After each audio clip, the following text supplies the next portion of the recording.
تفسیر جو ضروری ہے، آپ یقین جانیں ہماری زندگیوں سے بے سکونی اور ہمارے معاشرے سے خودکشی ویسے ہی ختم ہو جائے۔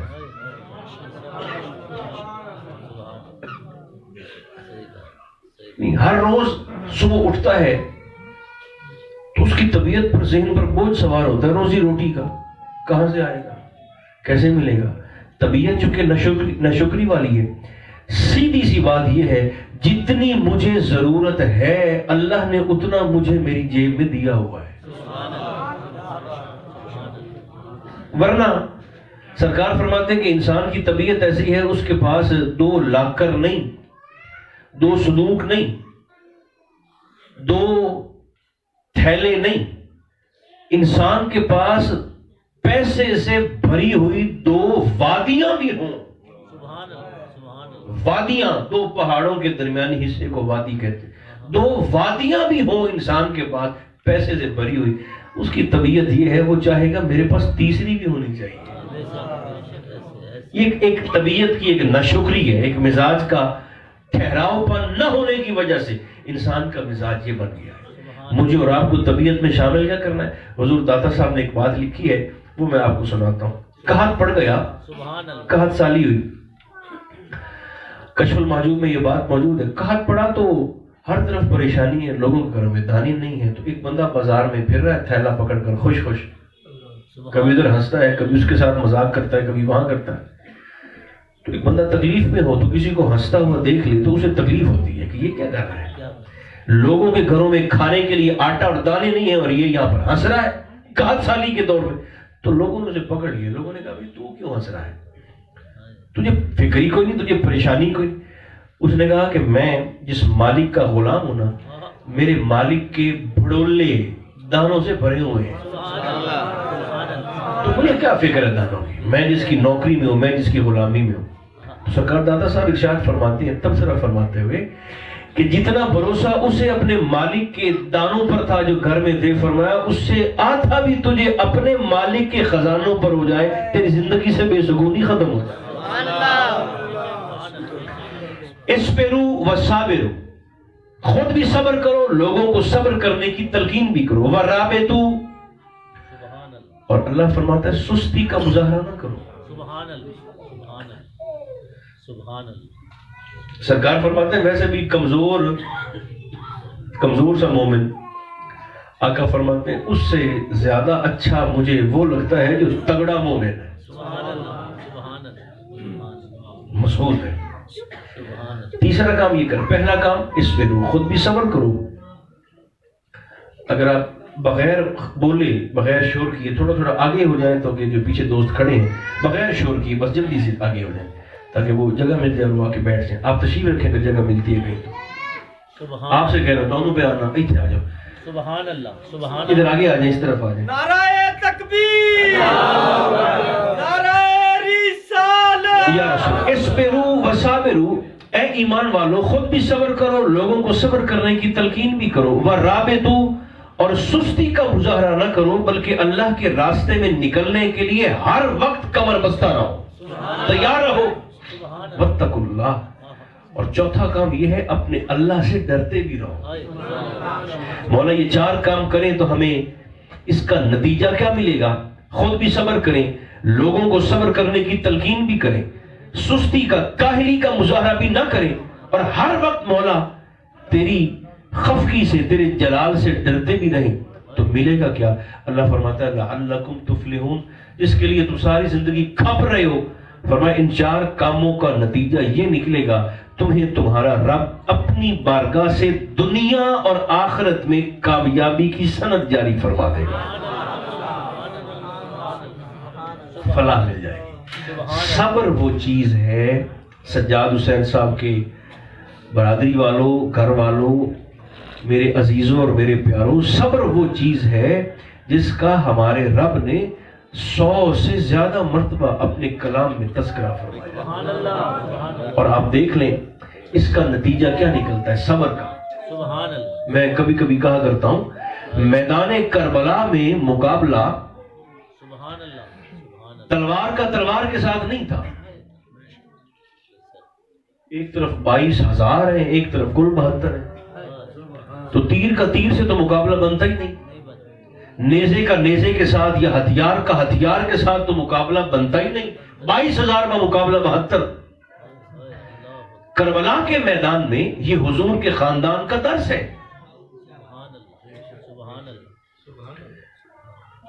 لوگ سمجھتے ہیں کہ ہم اتنی بڑی بڑی نسبتیں رکھتے ہیں تو یہ ساری مصیبتیں ہمارے لیے ہیں، سارے امتحان ہمارے لیے ہیں۔ ایک گزارش ہے کہ رسول خدا سے بڑی نسبت تو کسی کی نہیں ہو سکتی ہے، سرکار کے خاندان سے بڑی نسبت اور کیا ہو سکتی ہے؟ مگر جب امتحان لیتا ہے اللہ، جب شان بے نیازی کا مظاہرہ کرتا ہے تو پھر رکھے دل پہ ہاتھ اور فیصلہ خود فرمائے۔ حضور کے خاندان کو پھر کربلا کے میدان میں بھوکا پیاسا ذبح نہیں ہونا پڑ جاتا۔ اللہ جب شان بے نیازی کا مظاہرہ کرتا ہے تو یوسف علیہ السلام کو مصر کے بازار میں اونٹ کی ننگی پشت پہ بکنا نہیں پڑ جاتا۔ اللہ جب شان بے نیازی کا مظاہرہ کرے اور امتحان اور آزمائش لینے پہ آئے تو اس کے محبوب کو طائف کے بازار میں اسٹریٹ آرچن سے، بدماشوں سے پتھر نہیں کھانے پڑتے، تو یہ اس کے امتحان کی صورت ہے۔ ہم میں سے جتنے دوست یہاں موجود ہیں، ہر شخص کو اللہ نے کسی نہ کسی امتحان کے اندر مبتلا کر رکھا ہے۔ کسی کا امتحان رزق ہے، کسی کا امتحان اولاد ہے، کسی کا امتحان سکون ہے، کسی کا امتحان بیماری ہے۔ اپنا اپنا آزمائش کا ایک دائرہ کار ہے، چونکہ ہے ہی جب کمرہ امتحان۔ مجھے نہیں پتا آپ غور فرما رہے ہیں تو یار، جس ویلے ہے ہی کمرہ امتحان، ایگزامینیشن ہال ہے، جب ہم یہاں آئے ہی دینے امتحان ہے۔ دو رستے ہیں مومن کے پاس، نعمت مل جائے تو شکر ہے، نعمت چھن جائے تو صبر ہے۔ شکوے کا تیسرا راستہ مومن کے پاس ہے ہی کوئی۔ میرا خیال ہے، میں ایک دعویٰ تو میں نہیں کرتا کبھی بھی، لیکن ایک میرا دعویٰ آپ کے گھر میں یہ ہے، یہ حدیث پاک جو میں اب آپ کو سنانے والا ہوں، یہ سن کر مجھے امید نہیں، مجھے یقین ہے کہ یہ جو ایک صدمے سے اور جدائی سے جو سینہ جل رہا ہے نا، اللہ اس پر ٹھنڈا مرہم رکھ دے گا، میرے نبی کا فرمان۔ خاص طور پر جو حاجی صاحب کے جو گھر والے، چاہے بیویاں ہیں یا آپ احباب ہیں، مرد حضرات، وہ اس حدیث پاک پر ذرا خاص طور پر توجہ فرمائے، صبر پر۔ میرے اور آپ کے کریم آقا فرماتے ہیں، اللہ کریم اپنی مرضی سے، اپنے ارادے سے، اپنے فضل سے جب کسی بندے کو عزت دینے کا ارادہ کر لے،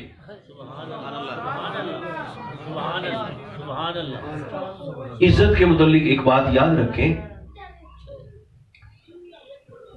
پیسہ پیچھے رہ جاتا ہے، عزت سبقت لے جاتی ہے۔ لوگ دعا نہیں کرتے یا اللہ تھوڑی دے پر عزت ہی دے، رزق پر سمجھوتا کر لیتے ہیں، عزت پر سمجھوتا نہیں کرتے۔ میرے اور آپ کے کریم آقا فرماتے ہیں، جب اللہ کریم کسی بندے کو اپنے فضل سے عزت دینے کا ارادہ کرے، اس کے درجات بلند کرنے کا ارادہ کرے۔ درجہ عام طور پر ہمارے بندے یہ سمجھتے ہیں کہ شاید درجہ کسی سیڑھی کی طرح ہوتا ہے۔ درود شریف کے متعلق ہے نا کہ آپ سرکار پر ایک بار درود شریف پڑھیں تو اللہ 10 درجے عزت کی بلند کرتا ہے، تو ہمارے لوگ سمجھتے ہیں کہ پتہ نہیں 10 درجے شاید وہ 10 سیڑھیوں جتنے ہوں گے۔ صحابہ نے سرکار سے پوچھا تھا، حضور یہ درجوں کی عزت سے کیا مراد ہے؟ درجہ ایک کتنا ہوتا ہے؟ ایک درجہ۔ آقا نے فرمایا جب اللہ کسی کو عزت دینا چاہتا ہے تو اللہ کا ایک درجہ زمین سے لے کر پہلے آسمان کے برابر تک ہوتا ہے۔ یعنی تم درجہ اپنے ذہن سے نہ سوچو، اپنی ذہنیت کے مطابق، تم اس کے فضل کے مطابق سوچو۔ اللہ جب کسی کو عزت دینے کا ارادہ کر لے، اب میں توجہ کا طالب ہوں، آخری جملے، تو محبوب فرماتے ہیں اللہ کریم پھر اس بندے کے نامہ اعمال پر نگاہ ڈالتا ہے کہ اسے کس نیکی کی وجہ سے عزت دی جائے۔ کوئی اچھائی ہو، کوئی نیکی ہو، کوئی اس کا عمل ہو جس کی وجہ سے اسے عزت دی جائے۔ مگر آقا فرماتے ہیں کہ اللہ کریم اس کے نامہ اعمال میں نگاہ جب ڈالتا ہے، دیکھتا ہے تو اس کے کھاتے میں کوئی نیکی ایسی ہوتی نہیں جس کی وجہ سے اسے عزت دی جائے، جبکہ وہ فیصلہ کر چکا ہوتا ہے عزت دینے کا، نیکی اس کے پلے ہوتی کوئی نہیں۔ تو صحابہ نے اس کے حضور پھر وہ کیا کرتا ہے؟ اب سنیں، میرے اور آپ کے کریم فرماتے ہیں پھر جب کوئی نیکی اس کے پاس نہیں نہ ہوتی تو اللہ رب العزت اپنے اس بندے کو کسی امتحان میں مبتلا کر دیتا ہے،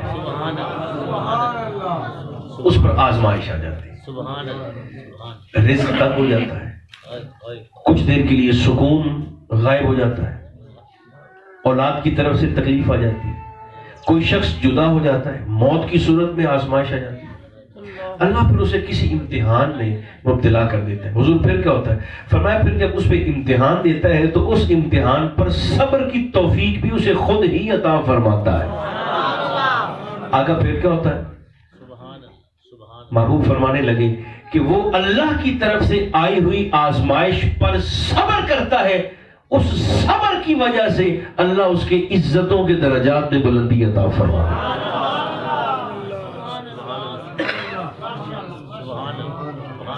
محبوب فرماتے ہیں کسی شخص کے پیر میں کانٹا بھی چبھ جائے نا، کانٹے کی چبھن سے جو تکلیف اسے ہوتی ہے، اس تکلیف کی وجہ سے بھی اللہ اس بندے کے گناہوں کو بخش دیتا ہے۔